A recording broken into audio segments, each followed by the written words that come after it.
വിദ്യ ഇപ്പം സമാധാന ചർച്ചകൾ നടക്കുന്നു. അമേരിക്കയും ഇറാനും തമ്മിലുള്ള സ്വിറ്റ്സർലൻഡിൽ വെച്ചാണ് നടക്കുന്നത്. ഇത് നിർണായകമായിട്ടുള്ള ഒരു കാര്യം എന്ന് പറഞ്ഞാൽ ഇടയ്ക്ക് ചില ലെബനാനിലെ പ്രശ്നങ്ങൾ കാരണം ഹോർമുസ് അടയ്ക്കുകയും പിന്നീട് തുറക്കുകയൊക്കെ ചെയ്യുന്നത്. സത്യത്തിൽ ഇപ്പോൾ എന്താണ് അവസ്ഥ?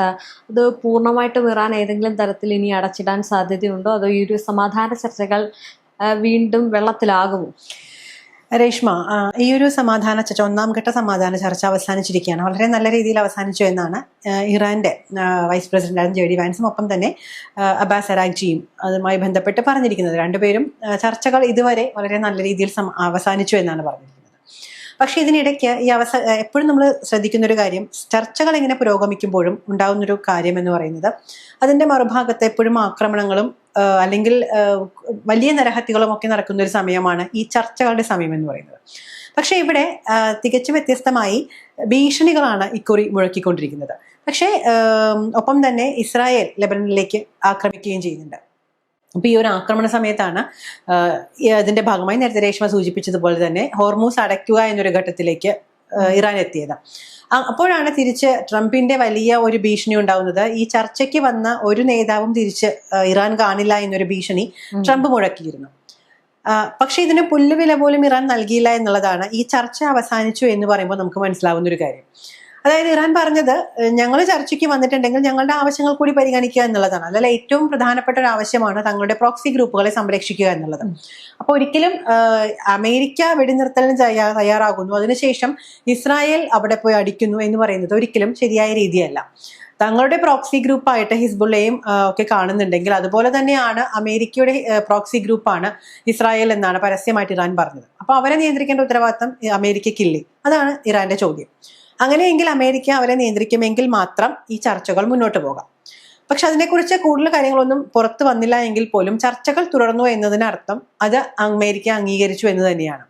അതിനുശേഷം ഇപ്പോൾ 24 മണിക്കൂർ എടുക്കുകയാണെങ്കിൽ ഒറ്റപ്പെട്ട ചില വെടിവെപ്പുകളോ അല്ലെങ്കിൽ ചില ആക്രമണങ്ങളൊക്കെ ഉണ്ടായി എന്നതിന് ഒഴിച്ചാൽ വലിയ കാര്യമായ ആക്രമണങ്ങൾ ഇസ്രായേൽ ലെബനനിലേക്ക് ഈ 24 മണിക്കൂറിൽ നടത്തിയിട്ടില്ല.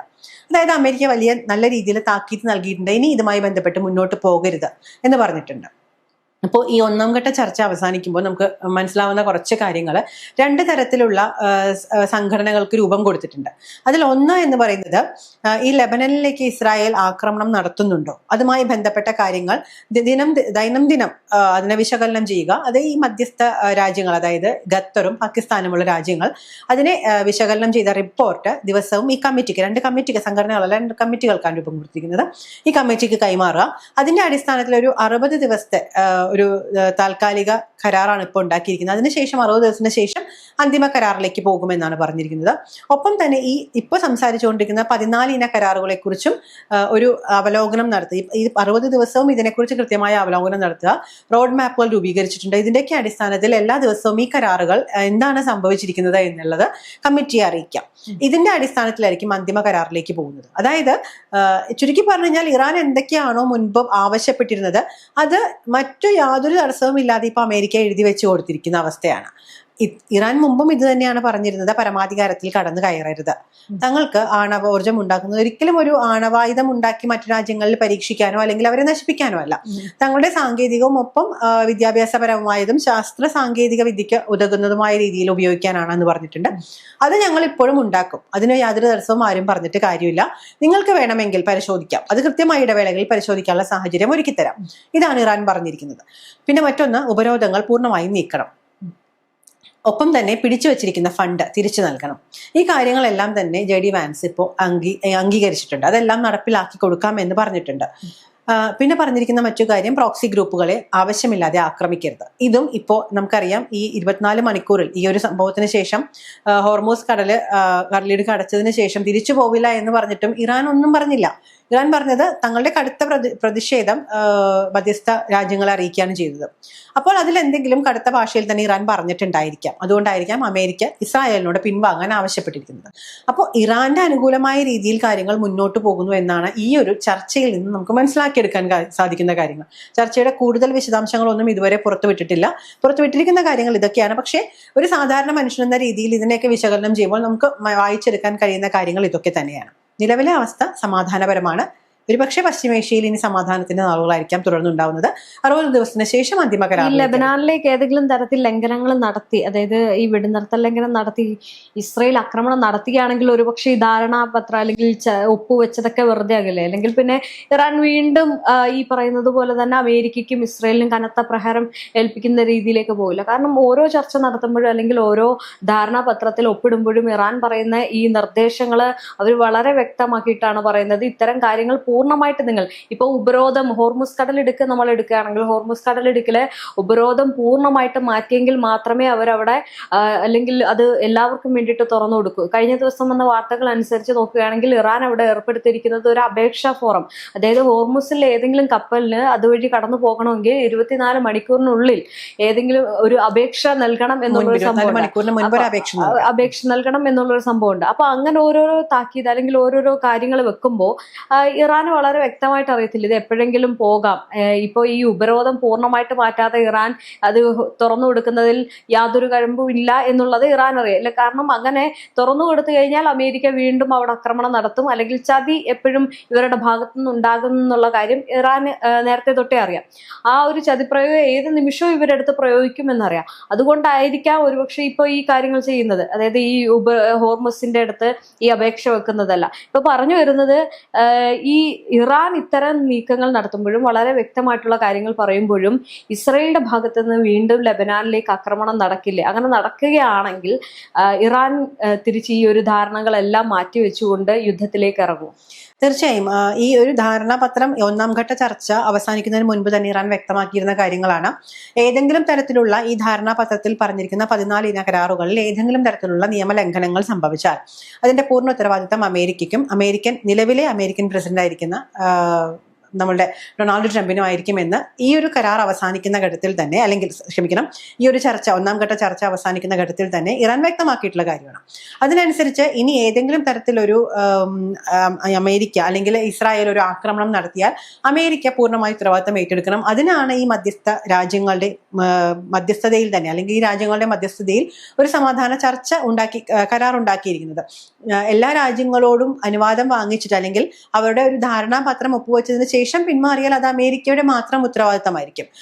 ഇനി ഇറാന് വ്യക്തമായിട്ട് അറിയാവുന്ന മറ്റൊരു കാര്യമാണ്, ഹോർമൂസ് ഇറാൻ അടച്ചു കഴിഞ്ഞാൽ ഇനി വരാൻ പോകുന്നത് വലിയ സാമ്പത്തിക പ്രതിസന്ധികളായിരിക്കും ലോകരാജ്യങ്ങൾക്ക് മുന്നിൽ. അവിടെ അമേരിക്കയ്ക്ക് പിടിച്ചു നിൽക്കുക എന്ന് പറയുന്നത് വലിയ എളുപ്പമായിട്ടുള്ള കാര്യമല്ല. ഒന്നാമത് ഈ ഒരു സമാധാന ചർച്ച 1-ാം ഘട്ട ചർച്ച പുരോഗമിക്കുന്നു, 14 ഇന കരാർ ഉണ്ടാക്കുന്നു. ആ ഒരു സമയത്ത് ലെബനനിലേക്ക് ഒരു ആക്രമണം ഇസ്രായേൽ നടത്തിയപ്പോൾ തന്നെ ലോകരാജ്യങ്ങൾ ഒന്നാകെ ഇസ്രായേലിനെതിരായി തിരിയുന്നൊരു കാഴ്ച നമ്മൾ കണ്ടതാണ്. ഈ സമാധാന ചർച്ച നടക്കുമ്പോൾ എന്തിനു വേണ്ടിയാണ് ഇതിനിടയ്ക്ക് ലെബനനിലേക്ക് ഒരു ആക്രമണം നടത്തുന്നത് എന്ന് എല്ലാ ലോകരാജ്യങ്ങളും ചോദിച്ചാണ്. അപ്പോൾ അവിടെ തന്നെ ഒരു ഒറ്റപ്പെടൽ ഏറ്റവും മൂർധന്യാവസ്ഥയിൽ ഇസ്രായേൽ നേരിട്ടിട്ടുണ്ട്. ഒപ്പം തന്നെ അമേരിക്കയും ഇസ്രായേലിനെ പിന്തുണയ്ക്കുന്നു എന്ന കാരണം കൊണ്ട് നേരിട്ടിട്ടുണ്ട്. അപ്പോൾ ഇനി ലോകരാജ്യങ്ങളെ മുഴുവൻ ശത്രുക്കളാക്കി മുന്നോട്ട് പോകാൻ അമേരിക്കയെ സംബന്ധിച്ച് അമേരിക്കയ്ക്ക് ആയുധമായാലും സാമ്പത്തികപരമായിട്ടായാലും ഇസ്രായേലിനെ സഹായിക്കുമ്പോൾ ഒരു നഷ്ടമാണ് അവിടെ സംഭവിച്ചുകൊണ്ടിരിക്കുന്നത്. വലിയ നഷ്ടങ്ങൾ കൊടുത്തുകൊണ്ട് ഒരു രാജ്യത്തെ കൂടെ നിർത്തേണ്ട ഒരു ആവശ്യം അമേരിക്കയ്ക്ക് ഒരിക്കലും ഇല്ല. നമ്മളെപ്പോഴും അമേരിക്കയുടെ ചരിത്രം പരിശോധിച്ചു കഴിഞ്ഞാൽ അമേരിക്കയ്ക്ക് സ്ഥിരമായിട്ടുള്ള ഒരു കൂട്ടുകെട്ട് ആരോടും ഉണ്ടായിട്ടില്ല. അമേരിക്കയുടെ നിലനിൽപ്പ്, പ്രത്യേകിച്ചും ഡൊണാൾഡ് ട്രംപ് എന്ന് പറയുന്ന വ്യക്തി ഒരു ബിസിനസ്സുകാരനാണ്. അദ്ദേഹത്തിന്റെ നിലനിൽപ്പുമായി ബന്ധപ്പെട്ട കാര്യങ്ങൾക്കാണ് എപ്പോഴും പ്രാധാന്യം കൊടുക്കുകയുള്ളൂ. അവിടെ നെതന്യാഹു എന്ന് പറയുന്നത് എപ്പോഴും സെക്കൻഡറി ആയിട്ട് മാറാൻ സാധ്യതയുള്ളതാണ്. അപ്പോൾ അതുകൊണ്ട് തന്നെ അമേരിക്ക ഇനി ഒരിക്കലും ഇസ്രായേലിന് അനുകൂലമായി നിൽക്കുകയോ അല്ലെങ്കിൽ ഇസ്രായേലിനോട് അടിച്ചോളൂ എന്ന് വാളെടുത്തു കൊടുക്കുകയോ ചെയ്യുന്ന അവസ്ഥ ഇനി സംജാതമാകുമെന്നുള്ളത് കുറച്ച് ബുദ്ധിമുട്ടുള്ള കാര്യമാണ്. അത് ഇറാനും വ്യക്തമായി ഇപ്പോൾ ധാരണ വന്നിട്ടുണ്ട്. ഇനി അമേരിക്ക ഒന്ന് പിടിച്ചേ കളിക്കുകയുള്ളൂ. ഈ ഒരു 3 മാസം കൊണ്ട് അമേരിക്കയ്ക്ക് ഏതാണ്ട് ഒരു ധാരണയ്ക്ക് വന്നിട്ടുണ്ട് ഇറാനെ കുറിച്ച്. ഇസ്രായേൽ പറഞ്ഞു കൊടുത്ത ഇറാൻ അല്ല യഥാർത്ഥ ഇറാൻ, അതിനപ്പുറത്തേക്ക് ഇറാൻ വളർന്നിട്ടുണ്ട് എന്ന് അമേരിക്ക കണ്ടറിഞ്ഞ കാര്യമാണ്. അപ്പം അതുമായി ബന്ധപ്പെട്ട് തന്നെ ഈ സമാധാന ഉടമ്പടി വളരെ പെട്ടെന്ന് ലംഘിക്കാനുള്ള ഒരു ഇതൊന്നും കാണുന്നില്ല. അതുകൊണ്ട് തന്നെ ഇറാന് കുറച്ചുകൂടി ധൈര്യമായിട്ട് മുന്നോട്ട് പോകാം. സാമ്പത്തികപരമായിട്ടായാലും ഇറാന് വളരാനുള്ള വളരെ വലിയ സാഹചര്യങ്ങളാണ് ഒരുങ്ങിയിരിക്കുന്നത്. ഹോർമൂസ് കടലിടുക്കിന്റെ ആധിപത്യം ഇറാന് തിരിച്ചു കിട്ടിയിരിക്കുന്നു. അതുകൊണ്ട് തന്നെ അവിടെ ടോൾ ഏർപ്പെടുത്തുന്ന കാര്യം ഇറാൻ ചിന്തിക്കുന്നുണ്ട്. അപ്പോൾ ഇതെല്ലാം കൂടി കൂട്ടി വായിക്കുമ്പോൾ ഇറാൻ ഈ പറയുന്ന അമേരിക്കയ്ക്കൊപ്പം നിൽക്കുന്ന ഒരു ലോകശക്തിയായിട്ട് മാറുന്ന കാഴ്ചയാണ് ഇനി വരും ദിവസങ്ങളിൽ നമ്മൾ കാണാൻ പോകുന്നത്. അങ്ങനെയാണെന്നുണ്ടെങ്കിൽ ഇപ്പോൾ ഈ ഒരു യുദ്ധം ഇനി ഒരു പക്ഷേ തുടരുകയാണ് എന്നുണ്ടെങ്കിൽ മിഡിൽ ഈസ്റ്റ് വീണ്ടും ഒരു പ്രതിസന്ധിയിലേക്ക് പോകില്ല. കാരണം ഈ യുദ്ധം തുടങ്ങിയപ്പോൾ തൊട്ട് ഏറ്റവും കൂടുതൽ പ്രതിസന്ധി അനുഭവിച്ചത് മിഡിൽ ഈസ്റ്റ് ആണ്. കാരണം മിഡിൽ ഈസ്റ്റിലേക്ക് ഉള്ള കപ്പലുകൾ അവിടെ കുടുങ്ങി കിടക്കുന്നു. ആ ഗതാഗതം തടസ്സപ്പെട്ടിരിക്കുന്നത് കൊണ്ട് തന്നെ ഭക്ഷ്യവസ്തുക്കളും മരുന്നുകളും അങ്ങനെ ഒരുപാട് കാര്യങ്ങൾ അവിടേക്ക് ലഭിക്കാതാവുന്നു. നമ്മുടെ ഇന്ത്യ ഉൾപ്പെടെയുള്ള രാജ്യങ്ങൾ അതിന്റെ ബുദ്ധിമുട്ട് അനുഭവിച്ചതാണ്. അങ്ങനെയാണെന്നുണ്ടെങ്കിൽ വീണ്ടും ഈ ഒരു ഹോർമുസ് അടയ്ക്കപ്പെടുകയാണെങ്കിൽ മിഡിൽ ഈസ്റ്റും നമ്മൾ ഉൾപ്പെടെയുള്ളവർ ഈ വിലക്കയറ്റം ഉൾപ്പെടെ വലിയ രീതിയിലുള്ള പ്രതിസന്ധിയിലേക്ക് പോകത്തില്ലേ. വീണ്ടും എല്ലാത്തിനും വില കൂടുന്നു, അതോടൊപ്പം തന്നെ ഒന്നും കിട്ടാതാവുന്നു. ഇപ്പൊ തന്നെ നമുക്ക് ഓൺലൈനിലൊക്കെ സെർച്ച് ചെയ്ത് കഴിഞ്ഞാൽ പഴയ വിലയെക്കാട്ടിയും ഇരട്ടി വിലയാണ്. കാരണം ഒന്നും കിട്ടാതാവുന്ന ഒരു അവസ്ഥ. അങ്ങനെയാണെങ്കിൽ ആ ഒരു അവസ്ഥയിലേക്ക് വീണ്ടും നമ്മൾ എത്തിച്ചേരുമോ? തീർച്ചയായും നമുക്കറിയാം, ഈ എപ്പോഴും നമ്മൾ പറയുന്ന ഒരു കാര്യമാണ്, ഹോർമൂസ് എന്ന് പറയുന്നത് വളരെ ചെറിയൊരു കടലിടുക്കാണെന്ന് നമ്മൾ പറഞ്ഞാൽ പോലും ലോക എണ്ണ വ്യാപാരത്തിന്റെ 20% നിയന്ത്രിക്കുന്നത് അല്ലെങ്കിൽ കടന്നു പോകുന്നത് ഹോർമൂസിലൂടെയാണ്. ഈ ഒരു പാത അടയ്ക്കുന്നു എന്ന് പറയുന്നത് എണ്ണയെ മാത്രമല്ല ബാധിക്കുന്നത്. ഈ എണ്ണയുമായി ബന്ധപ്പെട്ടാണ് നമ്മളുടെ ഇന്ത്യ ഉൾപ്പെടെയുള്ള എല്ലാ രാജ്യങ്ങളിലേക്കും ഇന്ധനത്തിന്റെ പ്രാധാന്യം വളരെ വലുതാണ്. ഇന്ധനത്തിൽ ഇപ്പോൾ ഏറ്റവും ചുരുക്കി പറഞ്ഞു കഴിഞ്ഞാൽ ഇന്ധന വില വർദ്ധിക്കുന്നതോടുകൂടി നമ്മളുടെ ലോറികൾ പോലും പണിമുടക്കിലേക്ക് പോകുന്നൊരവസ്ഥ വരും. കാരണം അവർക്ക് പോലും സർവൈവ് ചെയ്യാൻ ബുദ്ധിമുട്ടാവും. ആ ചരക്കുകൂലി വർദ്ധിക്കുന്നതോടുകൂടി സാധനങ്ങളുടെ വില വർദ്ധിക്കും, ലഭ്യത കുറയും. അങ്ങനെ ഒരുപാട് പ്രശ്നങ്ങളിലേക്കായിരിക്കും ഇനി നമ്മൾ ഫേസ് ചെയ്യാൻ പോകുന്നത്. അപ്പോൾ നമ്മൾ പറയുമ്പോൾ എവിടെയോ കിടക്കുന്ന ഒരു ഹോർമൂസ് അടച്ചാൽ നമുക്ക് എന്ത് എന്ന് ചിന്തിക്കാൻ നമുക്ക് കഴിയില്ല. അത് കഴിയില്ല എന്ന് ഈ കഴിഞ്ഞ 3 മാസം കൊണ്ട് നമ്മൾ മനസ്സിലാക്കിയ കാര്യമാണ്.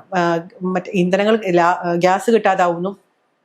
ഇപ്പോൾ അതിനൊക്കെ ഒരു ചെറിയ മാറ്റം വന്നു തുടങ്ങിയിട്ടുണ്ട്. പക്ഷെ അത് ഈ ഒരു അയവ് വന്നതിന് ശേഷമാണ്. പക്ഷെ ഇനി ഇതിപ്പോ പൂർണ്ണമായും അടയ്ക്കാത്തത് കൊണ്ടാണ് ഇടയ്ക്ക് നമുക്ക് ഗ്യാസ് കിട്ടിയിരുന്നത് അല്ലെങ്കിൽ ഇന്ധനം കിട്ടിയിരുന്നത്. മറ്റ് സാധനങ്ങളൊക്കെ നമ്മൾ രേഷ്മ പറഞ്ഞതുപോലെ ഓൺലൈനിൽ സെർച്ച് ചെയ്യുമ്പോഴും ഈ സാധനങ്ങൾ വില കൂടിയാലും അവൈലബിൾ ആണ് എന്ന് കാണിച്ചിരുന്നത് ചെറിയ ഇടവേളകളിൽ ഈ ഹോർമൂസ് തുറന്നിരുന്നത് കൊണ്ടാണ്. പക്ഷെ സ്ഥിരമായിട്ട് ഹോർമൂസ് അടയ്ക്കുന്നു എന്നൊരു ഘട്ടം വന്നു കഴിഞ്ഞാൽ ലോകത്തിന്റെ സാമ്പത്തിക ഭദ്രത തന്നെ താറുമാറാവും. ലോകത്തിന്റെ സാമ്പത്തിക ഭദ്രത എന്ന് പറയുന്നത് നേരത്തെ പറഞ്ഞതുപോലെ തന്നെ എണ്ണ ഉൾപ്പെടെയുള്ള എണ്ണയിൽ തുടങ്ങുന്നതാണ് എല്ലാ വ്യാപാരങ്ങളും. അതിന് വില വർദ്ധിച്ചാൽ അല്ലെങ്കിൽ അതിന്റെ ക്ഷാമം നേരിട്ടാൽ തുടർന്ന് അങ്ങോട്ട് എല്ലാ സാധനങ്ങൾക്കും ക്ഷാമം സംഭവിക്കും. അപ്പോൾ ആ ഒരു ഘട്ടത്തിലേക്ക് ലോകരാജ്യങ്ങളെ മുഴുവൻ കൊണ്ടുചെന്നെത്തിക്കുക എന്ന് പറയുന്നത് ട്രംപിനെ സംബന്ധിച്ച് ഇലക്ഷൻ വരാൻ പോകുന്നു. ഇതെല്ലാം കൂടി ചേർത്ത് വായിക്കുമ്പോൾ ട്രംപിന് ഇനി ഒരു വലിയ കടമ്പയാണ്. ആ ഒരു കടമ്പയിലേക്കൊന്നും ഇനി ട്രംപ് ചെന്ന് കയറി കൊടുക്കില്ല. ഒരു പ്രാവശ്യം കൊടുത്തതിന്റെ ബുദ്ധിമുട്ട് അറിഞ്ഞതാണ്. എങ്ങനെയെങ്കിലും ഊരിപ്പോരണം എന്നൊരു അവസ്ഥയിലാണ് ട്രംപ് നിൽക്കുന്നത്. ആരുടെ കൈയും കാലും പിടിച്ചിട്ട് ഇടയ്ക്കൊന്നൊരു വെടി പൊട്ടിക്കുന്നുണ്ട്. വന്നവരാരും തിരിച്ചു പോവില്ല എന്നൊക്കെ ട്രംപ് പറയുന്നുണ്ട്. എങ്കിൽ പോലും ട്രംപിന് അറിയാം ഇങ്ങനെയൊക്കെ വെറുതെ ഭീഷണി മുഴക്കാൻ മാത്രമേ പറ്റുള്ളൂ. ഇനി കാര്യങ്ങൾ ഇറാന്റെ ഇഷ്ടത്തിന് വിട്ടുകൊടുത്തില്ല എന്നുണ്ടെങ്കിൽ കാര്യങ്ങൾ കൈവിട്ടു പോകും. തന്റെ നിലനിൽപ്പ് പോലും കൈവിട്ടു പോകുമെന്ന് ട്രംപിന്റെ വ്യക്തമായ ധാരണ വന്നിട്ടുണ്ട്. അതുകൊണ്ട് തന്നെ ഇനിയൊരു യുദ്ധത്തിലേക്ക് പശ്ചിമേഷ്യ പോകുമോ എന്ന് ചോദിച്ചാൽ വളരെ സാധ്യത കുറവാണ്. ഈ ഒരു ഉടമ്പടി നിലനിന്ന് പോകാനുള്ള സാധ്യതകൾ തന്നെയാണ് ഇനി കാണുന്നത്. എന്തായാലും 60 ദിവസത്തിന് ശേഷമായിരിക്കും ഒരു കൃത്യമായ അന്തിമ കരാർ നിലവിൽ വരുന്നത്.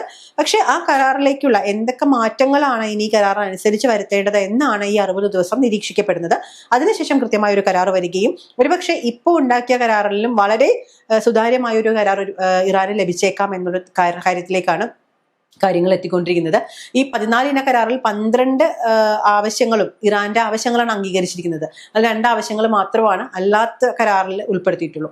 അപ്പൊ ഈ 12 ഒരുപക്ഷെ ഇനി ഈ 60 ദിവസം കഴിഞ്ഞാൽ 14 ആവശ്യങ്ങളും ഇറാൻ അനുകൂലമായ രീതിയിൽ മാറിയേക്കാം. അങ്ങനെയാണ് ഇപ്പൊ നിലവിൽ കാര്യങ്ങൾ പോയിക്കൊണ്ടിരിക്കുന്നത്. അപ്പോൾ ഇനിയൊരു യുദ്ധം വരുമോ എന്ന് ചോദിച്ചു കഴിഞ്ഞാൽ സാധ്യത വളരെ കുറവാണ്.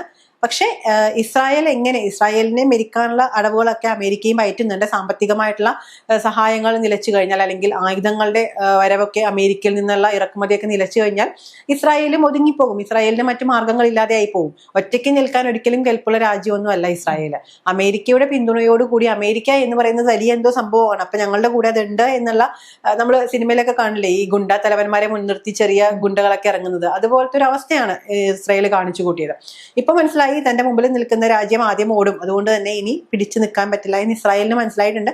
പക്ഷെ ഒറ്റയടിക്ക് നിർത്തിപ്പോരാനുള്ള ചെറിയൊരു ജാള്യത കൊണ്ടാണ് ചെറിയ സ്ഫോടനങ്ങളും ആക്രമണങ്ങളൊക്കെ ലെബനനിലേക്ക് അഴിച്ചു വിടുന്നത്. പക്ഷെ ഇനി വരാൻ പോകുന്ന ദിവസങ്ങളിൽ പക്ഷെ പൂർണ്ണമായും അതൊക്കെ നിലയ്ക്കുന്ന അവസ്ഥയായിരിക്കും നമ്മൾ കാണാൻ പോകുന്നത്.